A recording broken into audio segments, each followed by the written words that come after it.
Having very insightful commentary on anime and manga, especially on the internet, leads to two very different directions. Direction A, massive dick writers wanting me to praise everything that's good. And Direction B, people that have suffered watching absolute garbage that want me to suffer too. There's no one in the middle. Everyone that says they're in between these two, they're lying. No one wants me to review something mid. It's either this is the best thing ever, review it, or this might make you kill yourself. I may not be a chef, but I'm about to stuff me this turkey. And that is when the idea was birthed into my mind. Call me Athena the way that I am freaking mind-childing you right now. Now that we're past 30 seconds into the video, I can actually tell you the title of this brand new series that we're launching today on Nuxanor. 3 Shitty Isekai. Reborn as a vending machine, I now wander the dungeon. I really, really badly wanted to start with this one. Not because it's the worst of the isekai I will be covering, but quite frankly because it just goes to show the absolute level of depravity that we've gone to, that we actually pitch and market and adapt into an anime. Yes, this is a story about your average Japanese salaryman who's just doing average Japanese salaryman things until he dies and he's reincarnated into another world as a vending machine. When I first saw the announcement of this anime, I swear to you, I thought it was a meme. I thought someone was like, oh, isekai is becoming so weird today. They'll make a whole story about this guy who, I don't know, he's reincarnated as a fucking vending machine.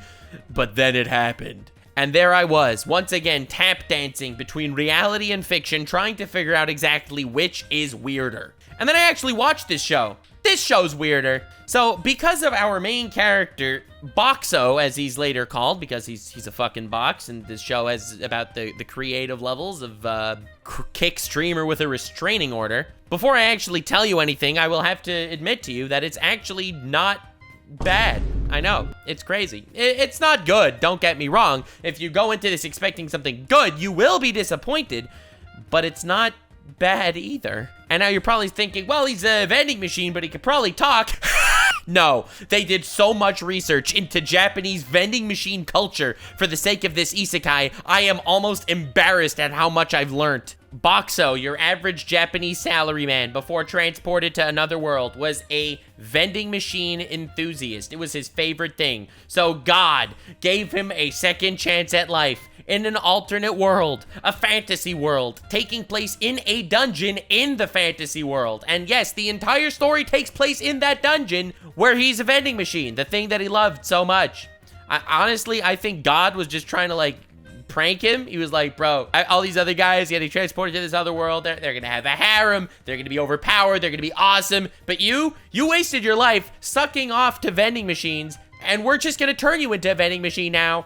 But it worked out much to his favor, surprisingly. He starts off in this barren wasteland in the middle of the dungeon, just a fucking vending machine in the middle of nowhere, and he starts to learn about his skills and abilities, and his abilities are very tied into capitalism, because if people buy his shit, then he could make more shit with that shit and learn spells, like defensive spells for some reason. I don't know. He also can't speak except for your generic vending machine lines, you know? Insert penis here, like the typical stuff that your Japanese vending machine will say. And he has to actually communicate with whatever manages to show up in the weird preset AI voice. Now, of course, you're probably thinking, well, he's this vending machine in the middle of the dungeon there. Well, what's gonna happen? No one's gonna find him. Well, much to everyone's surprise, a hot girl finds him. A hot girl that's incredibly clumsy. Now, this is epic foreshadowing. You'll see later why she is so epically clumsy. I will tell you, it will blow your mind. This isekai is impressively shit sometimes. Like, they actually have to think through plot lines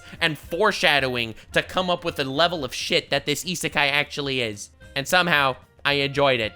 I hate myself. My taste is dead. So, anywho, hot girl finds him and is like, oh my god, this vending machine is sentient, because every time it says welcome, it's almost like it's saying yes, and every time it says insert coin, it's like it's saying no.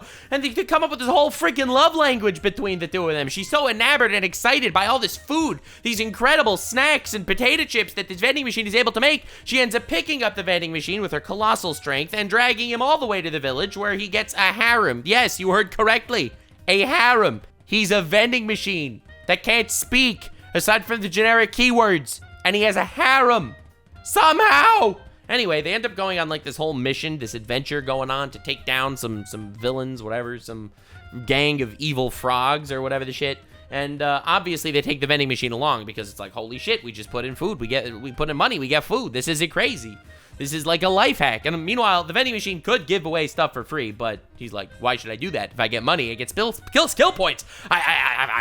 Money. All my Japanese salaryman training did not go to waste. Yes. And like on the brink of death, he's still charging these adventures, you know, 25 gold shit for his fucking Pringles. Now, what's even more impressive to me is the foreshadowed girl who was clumsy. She just has a really hard time doing anything. They basically grab darkness from Konosuba and put her in this freaking isekai, except she's not a masochist.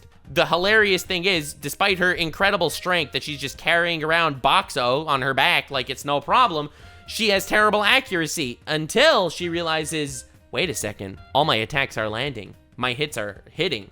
I am balanced. I am at one with the Force. What is going on? Are you ready for potentially the greatest lore drop in isekai history? The fact that this is not a one-trick pony with the vending machine and they actually make an entire story out of this is wild. Because Boxo is on her back, it balances the weight of her massive boobs, which makes her balanced and an incredible fighter. When I first heard this, I'm not gonna lie, a little bit impressed that they came up with something so stupid.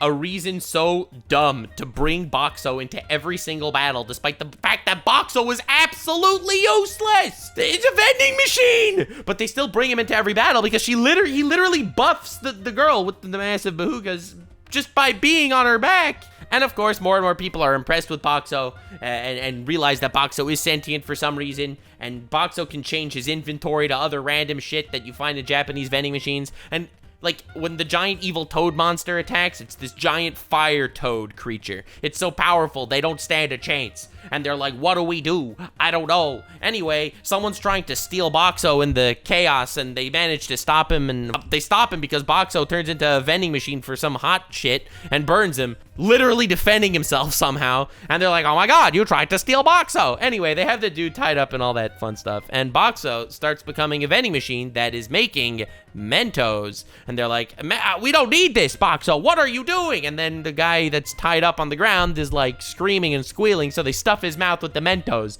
And they're like, listen, we don't want to hear you talking. And the guy starts choking on the Mentos. What do we do? Meanwhile, Boxo turns into a vending machine that sells Diet Cola.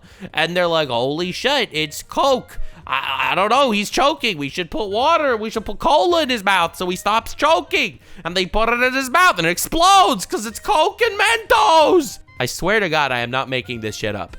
Honest to God, this happened. And then they're like, oh my god, the ultimate weapon. And by pairing the legendary Mentos with the Coke, they managed to create these water cannons to defeat the giant toad fire monster that was going to defeat everyone. Ladies and gentlemen, you heard correctly.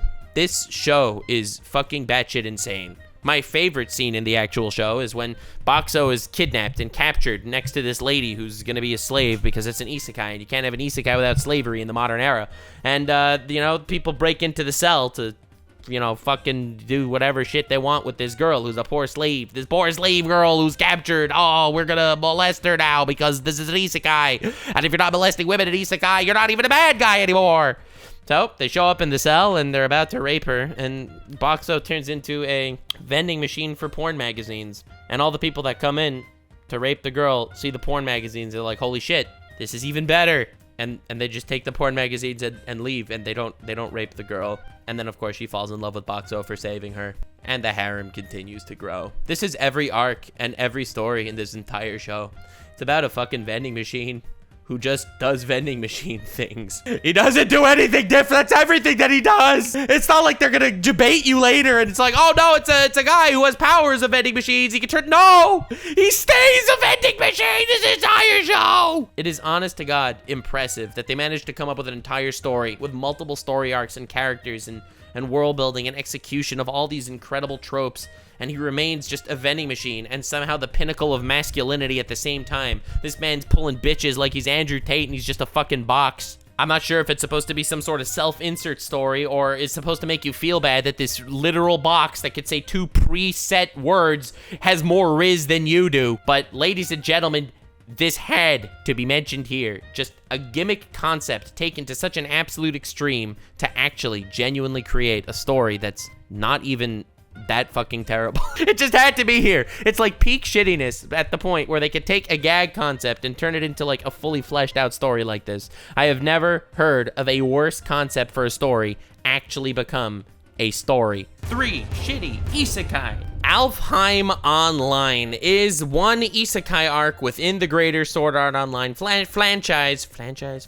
Within the greater Sword Art Online franchise, and I wanted to mention it here specifically, even though it's not the entire anime, it's just one arc of an anime. It is getting a mention because I make the rules. It's my channel, and I do whatever the fuck I want here. Don't tell Twitter. They might get upset at me and start saying that I'm evil again because they like doing that for some reason. Twitter's new thing is they like calling me out on clickbait, so now I started just adding boobs to thumbnails that don't need boobs just so Twitter gets upset. I'm really living large these days. I'm really having a lot of fun. The amount of heads you can live rent-free in. But anyway, I digress. Sword Art Online is in my humble opinion, fantastic show. And if I ever do a, video about great isekai, you will probably have the original 15 episodes of Sword Art Online in the actual Sword Art Online arc beyond there. Because that arc in itself, I think, is very, very fine, as well as the Mother's Rosario arc later, which also is pretty good. Now, as far as just shitty isekai, there's the Alheim Online arc. Now, for those of you that are not caught up, the first arc of Sword Art Online is a death game. It's lots of players playing a virtual game for the first time, getting trapped in there, where if you die in the game, you die in your real life, which is not exactly a very modern concept at all. This came out in 2012, and it basically pioneered the entire genre in an anime form because of how popular it got. This was massive at the time. It was a novel concept, and everyone was eating it up for the first couple episodes. And then the Alheim Online arc happened, the second major story arc in Sword Art Online, and unlike the first, there are a couple of key changes that basically turned this into a shitty isekai arc instead of anything that has anything of note to say. The Alheim Online arc takes place in Alheim Online, the virtual game. Now, one of the major differences between this arc and the previous one is, unlike in the first one, where if you die in the game, you die in real life, in this one, you don't, which kind of gets rid of any possible threat level here. It was a really goofy time when you go from literal life and death stakes to, this is a video game after all. Yes, we're just watching XQC's Twitch streams. Now, Sword Art Online is an incredibly dramatic franchise, and every single arc, they really try to kick it up an even higher notch than the previous one, trying to make something real happen. In the third major arc, Gun Gale Online, the whole story is about how this one person in this virtual game can actually kill people. Like, whoever they kill in the game dies in real life. So now the whole arc is about this dude who's an actual super threat. Man's a literal serial killer. That's crazy. And then the next arc is this crazy, goes even further. Alicization is this crazy government project threatening world domination and shit. And they have to send in Kirito as a sleeper agent, and I am not talking about Alicization right now. That arc had good parts, it had bad parts, it had worse parts, but we are focusing on the bottom of the barrel. We're focusing on Alheim Online. So in this story arc, Asuna, the main female character, gets kidnapped by some rich random guy who basically has a crush on her. Now you're probably thinking, hey, but she's a child. Whoa! We don't care about that. We are in Japan now. In an isekai in Japan. And as I told you earlier, if there's no sexual assault happening, you don't even know if the bad guy's a bad guy. So the guy that runs Alheim Online somehow manages to convince Asuna's unconscious body's father to let him marry her because he's rich. What? She didn't wake up after all the players get freed from Sword Art Online. So this dude goes to her dad and is like, hey, your daughter's unconscious anyway, and I'm rich, I'm gonna marry her. And her dad's like, you know what? That sounds like a good fucking idea. When you start off a story with a premise that bad, that just god-awful, it just makes you wonder. Dad's just like, well, she's unconscious anyway, so, L, I guess. L plus ratio, Asuna. At least I'll make some money off of your freaking corpse. And, of course, it turns out that she isn't completely dead or a vegetable. Her consciousness was somehow magically transferred from one game, Sword Art Online, to Alheim Online, in this random bird cage where he could just basically rape her every day. And then she escapes, and then she gets raped by tentacle monsters on the way out. You'll notice a trend here, and the trend here with shitty isekai is they just try to make bad guys just incredibly bad because, well, they're horny and the girl is captured. So, like, I guess, boom, we got ourselves a real villain on our hands, yeah! So, Kirito's entire quest through this arc is trying to find where Asuna's consciousness is held. That was somehow found to be at the tippy top of this tree in Alheim Online. So he gets into a new game where, of course, he's still overpowered and has some random abilities that carried over from the previous game, which doesn't really make any sense. And in order to clear this game, he makes alliances between different nations, which also doesn't make sense, because why the hell would they believe him that there's this girl kidnapped at the top of the game and her unconscious body is in a hospital somewhere, and they end up allying with him because of incredible riz on Kirito's part, where Kirito is still overpowered, he's still an absolute badass, he manages to get all the way to the top of the game, and he's going up against the game master, who can actually control everything. And Kirito's just like, well, why don't I just log in as a super game master? You know, there's this guy that died that came to me in a dream and whispered to me the secret password to make me an even higher level than you. And he tries it and it works. And now he has hacks abilities and manages to defeat the guy and save Asuna. This entire plotline is just so unfathomably shit. I think the Alheim Online world is actually so cool compared to what they did with it. I feel like they could have figured out some way to make this arc have actual stakes that weren't just unfathomably horrible. The thing is, Sword Art Online, in a nutshell, is a great series in my humble opinion, and I know a lot of people will hate on me for that take, but I think that overall, every single arc is really trying to tackle a different way to understand or existential concept about. In the original Sword Art Online game, they were always discussing, is it even worth trying to get back to real life? My life is here now. There's actual stakes to my living. You know, they ask the philosophical questions. Even Alicization was a big topic in AI. Once the alternate intelligence gains some level of sentience, does it deserve rights at the same degree? Like, I get it, it's kind of a kid's show, and it is definitely tackling concepts on a more basic level than you would expect from some philosophical seinen anime, but ultimately speaking, every single arc does try to hit upon very philosophical notes. Now, Alheim Online did not. I would go as far as to say that Alheim Online didn't have any idea what story it was trying to tell at all. I think they were just playing off the power fantasy that you had in the original series. In the original Sword Art Online game, where Kirito was this dude and he was overpowered and you were rooting for him in his fights, and it was kind of awesome when he actually managed to win that final battle. Even though it had plot armor and hacks abilities out the wazoo, it didn't matter. We love this guy. He's awesome. He's fighting the odds. And they were like, well, we'll have him keep fighting the odds, baby. But this time, those odds will make no sense at all. So as far as a list of shitty isekai goes, I definitely think Alheim Online deserves a mention, only because I will probably be doing a counter list of good isekai, and I'll probably talk about Sword Art Online relatively favorably, even though the entire community absolutely hates it, and I might get lambasted, but at this point I've been lambasted for worse, so I don't care! The beauty of a reviewer is, once they get to the point, they don't care if you disagree with their takes, and they could just say shit. And that's me, ladies and gentlemen, a guy that says shit. 3 shitty isekai. Conception might be the worst anime you ever hear me review or cover in any way. I am still impressed that this show was licensed and greenlit and adapted into a full anime series because of how bad it is. Now, when I was talking about, like, Alheim Online, let's say, I don't think Alheim Online was, like, an actual 0 out of 10 show. I think it was a 5 out of 10, and when we hoped for a 7 out of 10. Now, this is a 0. This is the worst. This is the worst thing in the world. Even Vending Machine Isekai, I would still give it, I'd give it a 6 out of 10 or a 5 out of 10 maybe. It's not good. It's not bad. The premise is just fucking crazy. This is bad. This is the worst. We're talking about Conception. And I think it's called Conception because whoever wrote this tried his best to conceive the worst possible story, and he created it. Now, I know you're saying never shit on an artist or whatever because maybe you just don't understand no.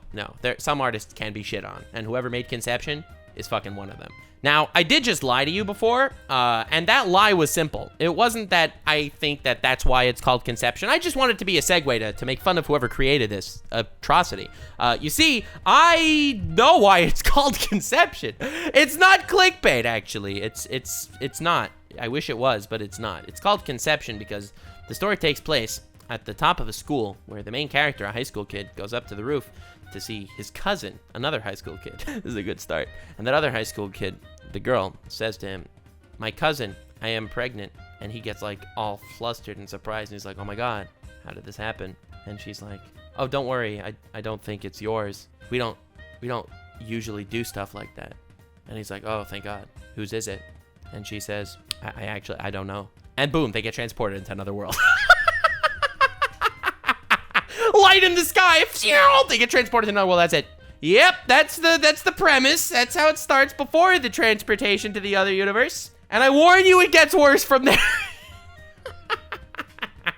If you knew what conception was before you heard me start talking about it right now, you were probably waiting for like the actual mind break to happen. But if you haven't, dude, I'm not even like missing a story beat here. I'm not exaggerating. I'm not enhancing. I am literally beat for beat telling you what happened. You do not understand. That was not my transformative content. That was literally the plot. I have summarized it for you. I saved you 5 minutes because that conversation was a little long. But dog, I am not even exaggerating a little when I say that this is the premise of the story. And of course they're cousins, because why wouldn't they be cousins? I hope you're holding on to something, or at least sitting down, or your seatbelt's buckled, or something, because holy shit, man, that you were not ready to hear something like that today, were you? It gets worse, I swear. I swear. This is the tip of the iceberg. I'm literally just getting started here. My hands are sweaty, my palms are spaghetti, and you are about to hear about a story that is so petty. I hope you're ready, and I hope you got your confetti.